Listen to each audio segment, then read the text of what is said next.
On vous souhaite la bienvenue à ericlatour.com. Dans quelques instants, on vous parle de la 22e édition de la Loto Santé au profit de la Fondation Santé au Richelieu-Rouville. Cette année, il y a 25 000 $ en prix, donc il y a 29 prix qui totalisent 25 000 $. Dans les prix, bon, il y a toutes sortes de trucs là, liés à des commanditaires, un an d'épicerie, il y a des coupons rabais dans différents commerces. Également, les billets, il y en a encore 10 000 en circulation à 10 $ chacun et chaque billet vous donne l'équivalent de 75 $ en coupons rabais de toutes sortes. Bref, on va recevoir la nouvelle directrice générale de la Fondation, Mme Durand, accompagnée des représentants des banques nationales et Caisse des Jardins, qui font une trêve financière le temps de la Loto Santé, bien sûr.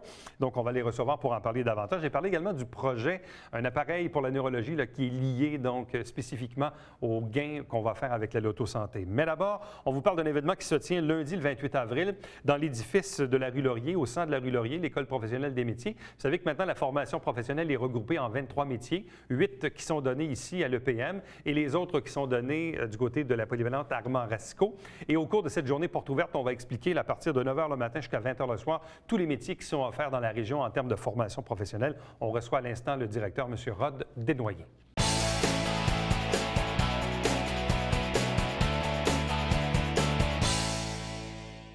Lundi prochain, le 28 avril, lundi le 28 avril de 9 h à 20 h, c'est la journée porte ouverte du côté de l'édifice Laurier de l'École professionnelle des métiers. Avec nous pour en parler, son directeur, Rod Desnoyers. Bonsoir et bienvenue. Bonjour.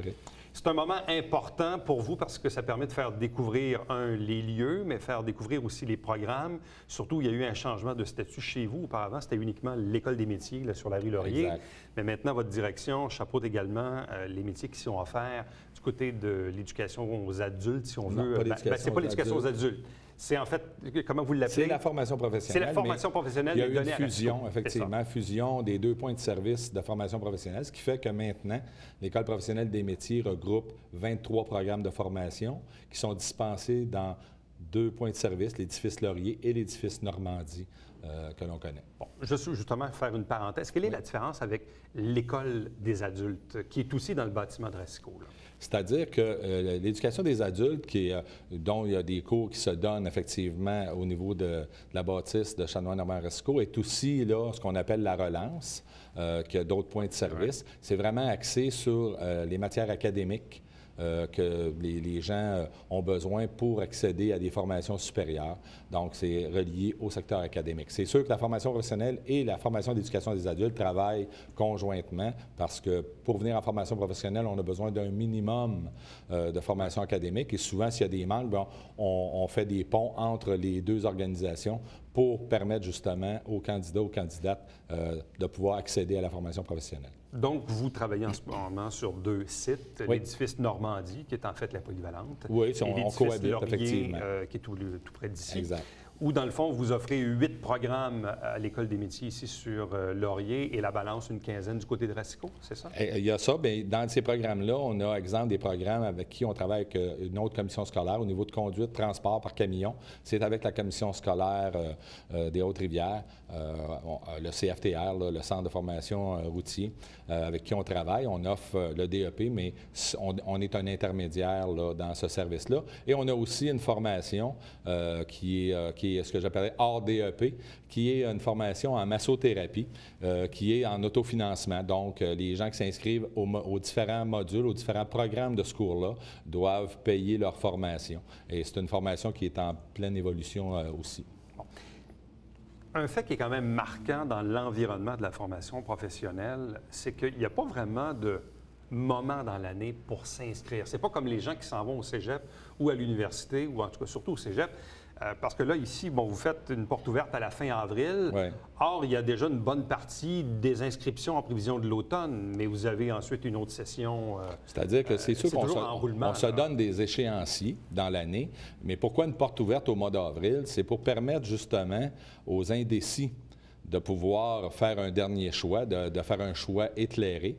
Ça permet aussi à ceux qui se préparent parce qu'ils vont terminer leurs études secondaires dans la prochaine année, de déjà envisager des choix de métier et de pouvoir venir durant cette année-là vivre des expériences, soit comme élève d'un jour, venir faire de l'exploration, venir visualiser vraiment c'est quoi les métiers pour être en mesure de faire un choix éclairé et aussi d'obtenir les services de support qu'on offre au niveau des choix de formation parce qu'on a de la clientèle à l'occasion qui ne savent pas à 100 vers quoi ils iraient et ça nous permet, là, par notre service d'orientation, de les aider, de leur faire vivre des expériences. On commence très jeune, hein, Éric, à semer maintenant en formation professionnelle parce qu'il faut toujours démystifier la formation professionnelle. Et je te dirais qu'en même temps qu'on fait les portes ouvertes simultanément, on a commencé ça il y a 3 ans, mais cette année, avec l'ensemble des programmes qu'on a, ça prend beaucoup d'ampleur. On a des activités touche à tout qui s'adressent aux élèves du fin du cycle du primaire et au premier cycle du secondaire. Pour les autres cycles du secondaire, c'est la visite des portes ouvertes avec justement plus d'informations pratico-pratiques. Mais ça, le message que vous lancez, il est important parce que je me mets à la place des gens qui nous regardent, notamment les parents qui ont peut-être là, des enfants d'âge de ceux qui terminent leur secondaire 4 et qui disent « Ah, on regardera ça à l'automne, on regardera ça à l'hiver prochain, on n'est pas rendu là. » De toute façon, la vaste majorité des jeunes en secondaire 4 ne savent pas encore très, très bien dans quoi ils vont s'en aller. On le vit tous, là. Moi je l'ai vécu cette année, mais mes jumeaux sont en secondaire 5 et on voit cette espèce de pression qui vient du système pour dire, bien là, il faut que tu fasses ton choix, là. C'est là, il faut que tu fasses ton choix. Puis là, tu mets de la pression sur ton jeune pour lui dire, bien là, il faudrait peut-être que tu choisisses ton programme pour pas, si tu vas avoir de la place, il y a des programmes qui sont contingentés, que tu fasses le choix d'aller au cégep ou d'aller en formation professionnelle. Donc, dans le fond, le message que vous lancez, c'est la porte ouverte, ça s'adresse aussi à des jeunes de secondaire 4. Oui. Qui l'année prochaine et même 5. Et ça s'adresse aussi à l'ensemble du public qui sont, dans certains cas, en processus de réorientation de carrière, qui veulent s'enligner dans un nouveau métier, vivre une nouvelle expérience pour X, Y raison. Ça s'adresse bien sûr à ceux qui ont un choix à faire pour une formation à venir. Ça s'adresse aux parents qui vont avoir à supporter, à aider leurs enfants dans un choix. Et pour bien connaître et être capable de bien démystifier tous les métiers qui sont offerts, bien, la porte ouverte, c'est le lieu parfait pour venir chercher cette information-là. En proportion, la catégorie d'élèves entre 17 et 23 ans, bon, est-ce que c'est la majorité de vos élèves dans vos centres de formation? Je dirais que la moyenne d'âge, si je prends cette année, par contre, on est à 24 ans et demi à peu près de moyenne. Donc, on en a des plus jeunes et on en a aussi des plus vieux. Ça veut dire que la moitié de vos élèves ont plus de 24 ans? Oui. Oui. Donc là, on est dans des relances de carrière. Là, bien, souvent, cas. Ou encore, on est justement des candidats ou candidates qui sont allés faire des formations supérieures. Ont vécu des expériences, puis décident de revenir vers le DEP pour aller chercher un métier qui les attirait peut-être un petit peu plus, mais ils avaient fait un autre choix là, pour X raisons, et reviennent faire le saut chez nous. C'est sûr que les politiques du ministère, et on travaille beaucoup là-dessus pour accepter de plus en plus ce qu'on appelle les moins de 20 ans. Donc ça aussi, là, c'est en gradation continuelle. Donc, je te dirais que l'an passé, notre moyenne d'âge était plus élevée, et là, on a redescendu un peu à cause de cet accent-là. Bon. Au total, avec les 23 programmes offerts, ça totalise combien d'élèves dans les deux centres? Au mois de septembre, parce que la fusion s'est faite au mois d'avril, au mois de septembre, on avait tout près de 1100 élèves dans les 2 points de service. 1100 élèves. C'est ça. Et on en a qui ont gradué à la fin décembre, d'autres au mois de janvier, parce qu'on a des cours qui partent là aussi en janvier, en septembre, donc on a un roulement. Donc, si on a 1100 élèves dans les 2 points de service, dans une année normale, pour ces 23 programmes, vous recevez combien d'inscriptions? Écoute, ça dépend toujours des programmes. Hein. C'est variable, mais juste pour donner un exemple, on a des programmes comme en électricité ou électricité de construction où la demande et les inscriptions sont très volumineuses. On doit mettre en place des processus de sélection. On a d'autres programmes fort intéressants comme technique d'usinage ou, exemple, restauration, le service à la restauration, qui sont des métiers fort intéressants, mais où l'élément peut-être qui attire les jeunes, je pense qu'il y a un travail à faire pour justement faire en sorte que ces métiers-là soient mieux connus. Et c'est des métiers qui, avec les années, ont évolué grandement. On parle de beaucoup de technologies, on parle de besoins de main-d'œuvre qui grandissent continuellement et sont très mal connus. De venir aux portes ouvertes, ça permet justement aux gens de discuter et avec des enseignants et avec, à l'occasion, des entreprises qui sont déjà sur place, qui viennent lors de cette journée, pour voir les besoins de main-d'œuvre, voir les ouvertures et de commencer à faire un choix sur qu'est-ce qui m'intéresserait dans ce métier-là. Je te disais tantôt, les ateliers touche-à-tout qui s'adressent aux fins du primaire, dernier cycle du primaire, premier cycle du secondaire, c'est les 23 métiers qui sont là, où les jeunes qui vont passer là, cette année, là, on en a plus de 800 qui vont être là. On a dû même en refuser, manque d'espace puis de temps. Là. Et ils vont manipuler dans chacun des métiers, ils vont poser des petits gestes. C'est pour ça qu'on appelle ça le touche-à-tout.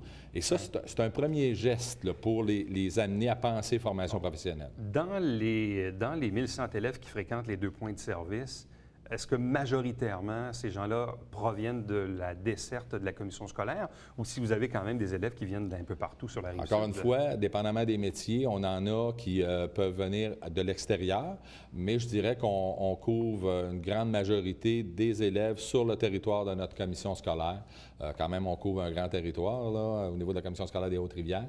Mais il y a des je pense par exemple comme arpentage topographique, compte tenu qu'on est la seule option en Montérégie, c'est sûr que là, on a des étudiants qui nous viennent de l'extérieur. Et comme l'ensemble de nos programmes, la réputation de nos finissants là, en termes de qualité est excellente, donc le taux de placement est très bon. Bon, dans les programmes offerts à l'édifice Laurier, je l'ai dit rapidement, vous l'avez dit, donc arpentage, topographie, électricité, mécanique automobile, mécanique de véhicules légers, dessin industriel, technique d'usinage, soudage, montage et installation, réparation d'équipements de télécommunications. Et on rajoute à soudage-montage un nouveau-né de l'an passé, qui est une attestation de spécialisation professionnelle, soudage haute pression. Haute pression. Donc, qui demande d'avoir fait son DEP avant de venir faire cette formation-là. Qu'est-ce qu'on offre du côté du point de service de la polyvalente Racicot? Bien, du côté du point de service de Racicot, on va offrir bien sûr cuisine, service de la restauration dont je vous mentionnais tantôt. On a un nouvel ASP cette année en pâtisserie. On a bien sûr commerce, secrétariat. On a coiffure, esthétique avec épilation à l'électricité, électrique, excusez. Donc, on a ces secteurs-là qui sont divisés en d'autres secteurs. On a, bien sûr, alors ça m'arrive d'en échapper un petit peu. Donc, bien sûr, un secteur très important. Hein, je passais à côté, mais j'aurais pas dû. Tout le secteur santé, donc infirmière auxiliaire, préposé aux bénéficiaires en milieu infirmier, préposé aux bénéficiaires en milieu privé. Donc, c'est notre gros secteur en formation professionnelle. Et là aussi, le placement est excellent. Donc, ça fait partie là, de ceux qu'on a à Normandie, au point de service de Normandie. Bien sûr, quand on parle, on a aussi lancement d'une entreprise qui est donné, là, qui est un ASP, qui est donné aux besoins en fonction des inscriptions. Donc, 23 programmes offerts dans l'École professionnelle des métiers, 2 points de service, mais la porte ouverte se tient, on le rappelle, au 100 de la rue Laurier, donc dans l'édifice tout juste ici. Donc, porte ouverte de 9h à 20h le lundi 28 avril. Donc, si vous êtes parent, si vous êtes un jeune, secondaire 4, secondaire 5 ou peut-être en relance de carrière, bref, c'est peut-être l'occasion d'aller voir si c'est peut-être votre voie. Exactement. Et je pense que quand les gens viennent visiter et quand ils ressortent avec très surpris de ce qu'ils ont vu, de voir ce qui est utilisé là, comme matériel pour former la relève dans nos différents métiers. Comme le dit votre carton d'invitation, 23 programmes conçus pour changer la vie. Exact. Merci beaucoup. Merci beaucoup. Bonne chance. Reste avec nous. Au retour, on vous parle de la Loto Santé.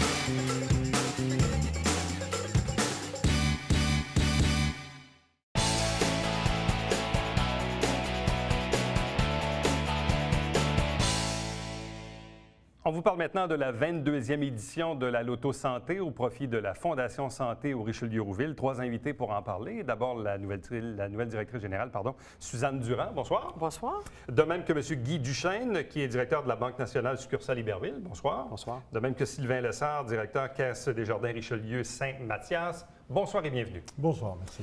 Bon, évidemment, pour vous, c'est votre première Loto Santé depuis Absolument. votre arrivée en poste qui date de quelques mois maintenant. 2 mois et demi, oui. 2 mois et demi. 3 mois, pardon. Qu'est-ce qu'on découvre dans ce concept de la Loto Santé qui, autrefois, nous, on appelait ça l'Auto Canard? Bien, nous, ça nous permet, je pense, d'être près de la population. Et ça, c'est très important. D'une certaine façon, c'est sûr que c'est par la vente de billets, mais en même temps, on est capable, il faut absolument avoir un projet de rattacher à la vente des billets.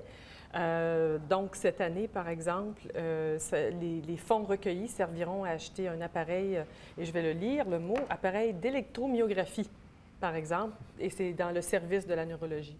Donc, ça, c'est la bonne nouvelle pour la population, je crois, de savoir que quand ils achètent un billet, ça sert à quelque chose de très précis. Bon, la Fondation Santé, bonhomme à l'an, ramasse à peu près quoi? Près de 2 millions par année? 2,4 millions. 2,4 millions. Bon, la Loto Santé est une activité parmi tant d'autres. On sait que la sollicitation postale, pour vous, est quand même très rentable. Mais ces événements-là aussi sont importants parce qu'ils permettent justement de parler de la Fondation. Ça permet d'avoir de la visibilité. Voilà. Visibilité également pour les partenaires. Et je constate à nouveau donc qu'il y a une trêve dans le milieu bancaire et financier. Voilà. Entre National et Desjardins. Oui. C'est l'amour fou. On s'adore. On s'adore.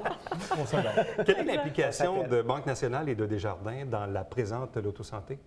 Bien, en fait, c'est justement, ça reprend un peu le thème de notre campagne majeure qui est Unis pour la santé. Alors, ils se sont unis pour la Loto-santé. Voilà. Alors, c'est ça, oui, c'est une trêve. Ils mettent la bannière de côté et s'unissent pour la cause, en fait. Donc, à cet égard. Et puis aussi, c'est que plusieurs billets sont en vente dans les différentes succursales sur tout le territoire. Alors, ça, pour nous aussi, c'est très important. Bon, quelle est l'implication de la Banque nationale? Bien, l'implication de la Banque nationale, ça se résume dans 5 succursales autour de la région, Saint-Césaire, Chambly, Saint-Jean-sur-Richelieu, Saint-Luc et Iberville. On met les employés au service de la Fondation pour vendre des billets pendant toute la période. L'année passée, ça nous a permis de récolter 669 billets, donc à remettre à la Fondation. C'est un surplus qu'on refait, nous, à tous les ans pour s'investir avec la Banque nationale et la Fondation. Bon, implication de Desjardins maintenant? Desjardins, pour la première année, l'année dernière, a distribué des billets dans ses caisses populaires du secteur Richelieu.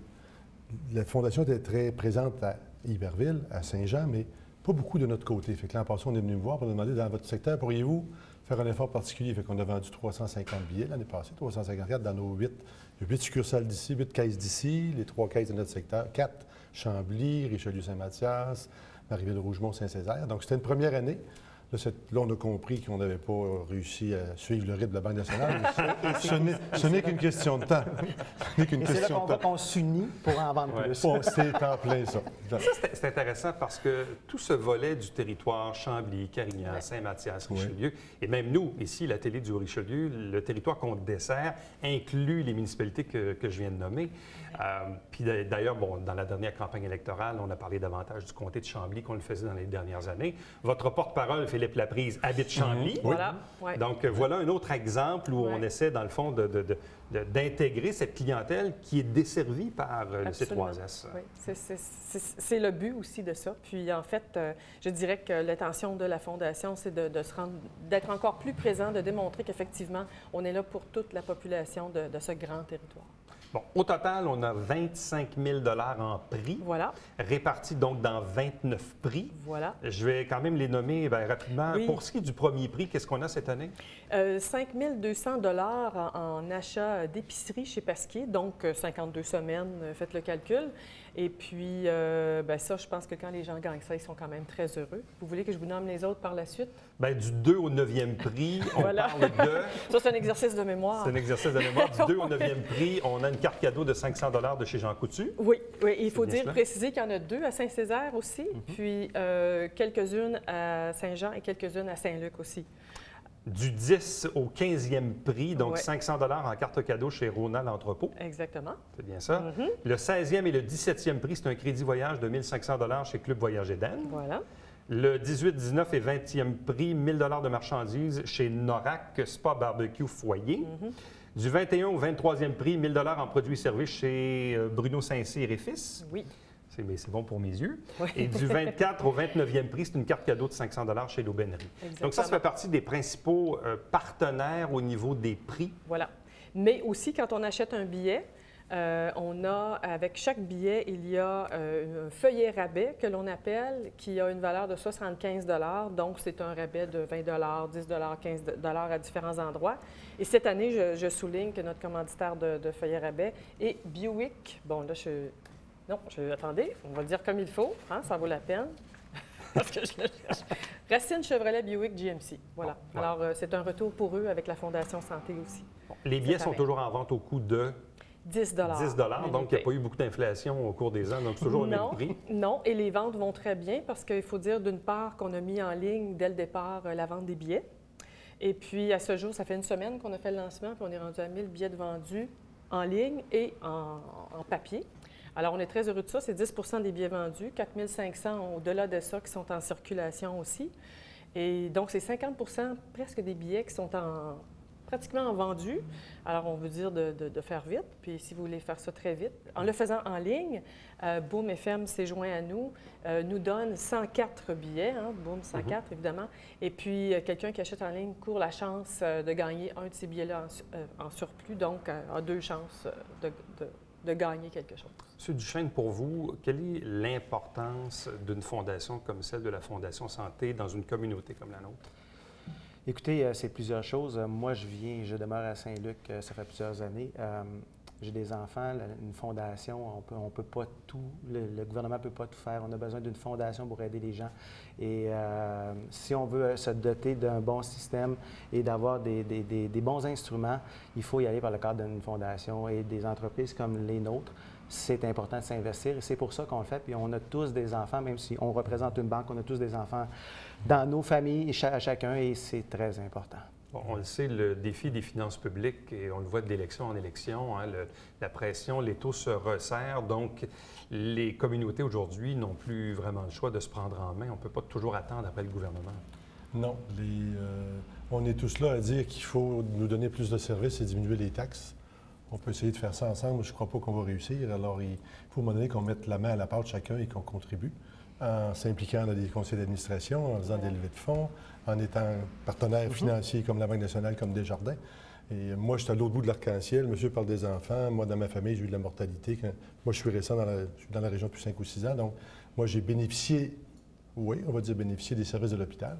Et quand on voit tout le travail qu'ils font, le travail extraordinaire qu'ils font dans un endroit qui n'était pas très approprié parfois, on comprend qu'on peut tous gagner à la loto de la maladie un de ces jours. Et malheureusement, dans ma famille, on a gagné. Et là, je redonne. Et puis pour Desjardins, on est toujours présent à tous les points, à tous les niveaux dans la communauté. Et on fait notre part, comme citoyen corporatif. Madame Duhand, ça, c'est un phénomène important parce qu'on le sait, quand on regarde en ce moment l'hôpital du Haut-Richelieu, bon, là, c'est les premiers balbutiements de la construction. Dans 5 ans d'ici, l'hôpital aura pratiquement doublé de superficie. Donc, la Fondation est mise à contribution dans ce projet-là aussi. Absolument. Bien, en fait, nous, c'est le Centre Mère-Enfant, notamment, pour lequel on s'est engagé à verser 5 millions de $. Et bon, la campagne va bon train, puis on est tout à fait confiant d'atteindre l'objectif, il n'y a pas de doute là-dessus. Puis évidemment, quand ce projet-là sera livré, pour ainsi dire, bien, on sera sur un autre projet, certainement, pour faire avancer les services et les soins qui sont dispensés, non seulement à l'hôpital, mais aussi dans les centres d'hébergement puis dans les CLSC du territoire. Donc, on pense souvent à l'hôpital, hein, mais en fait, il y a plusieurs autres installations auxquelles on participe au niveau du financement d'équipements, etc. Bon, comment va fonctionner le tirage en tant que tel? Donc, oui. Je vois que c'est le lundi 9 juin à 17 h. C'est ça. Donc, un tirage chez Pasquier en compagnie de notre représentant Philippe Laprise, encore une fois. Et puis, le 19 juin, la semaine d'ensuite, on fait la remise des prix aux gens qui auront gagné. Alors, et ça se fait à nouveau chez Pasquier aussi. Donc, le tirage cette année se fait chez Pasquier. Oui. Ensuite de ça, on dit donc 10 $ du billet. Oui. 75 $ en valeur de coupons de toutes sortes. Voilà. Donc, déjà, on rentre dans notre argent. En plus d'avoir la chance de remporter l'un des 29 prix qui totalise 25 000 $. C'est cela. Et d'aider la Fondation pour nos soins de santé. Pour un banquier, on dit c'est de l'investissement. Oui. Sur le long terme, C'est une chance sur 10 000. Il y a 10 000 billets, il n'y en a pas 12 millions. Il y a une chance sur 10 000. Si vous faites des statistiques, c'est beaucoup plus élevé comme chance de gagner que d'acheter un billet de loterie. Tout à fait. Puis on encourage l'économie locale. Puis on se protège nous-mêmes. On prend soin de notre santé. Quelle est l'implication de Philippe Laprise dans la Loto Santé cette année? Ça fait quand même quelques années qu'il C'est sa 4e année, il faut le souligner. Oui, c'est très important parce qu'une personne comme ça, avec la notoriété croissante qu'il a, bien ça fait en sorte que les gens s'associent. S'associent peut-être à Loto Santé, mais s'ils s'associent à Philippe Laprise, on est tout aussi content. Philippe nous prête, je dis, son visage, sa voix, son corps même, parce qu'on l'a partout, on le voit partout, on est en format grandeur nature.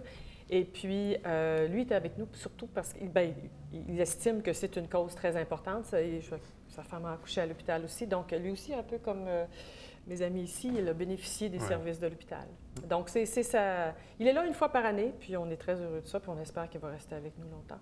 Donc, les billets sont en vente dès maintenant et entre autres, on le redit, donc fondationsanté.com, donc les gens peuvent acheter leurs billets en ligne. Oui, tout à fait. Et on les invite à le faire. À vous trois, merci beaucoup. Meilleure des chances. Merci beaucoup. Bonne journée. Restez avec nous. Au retour, le Babillard quotidien.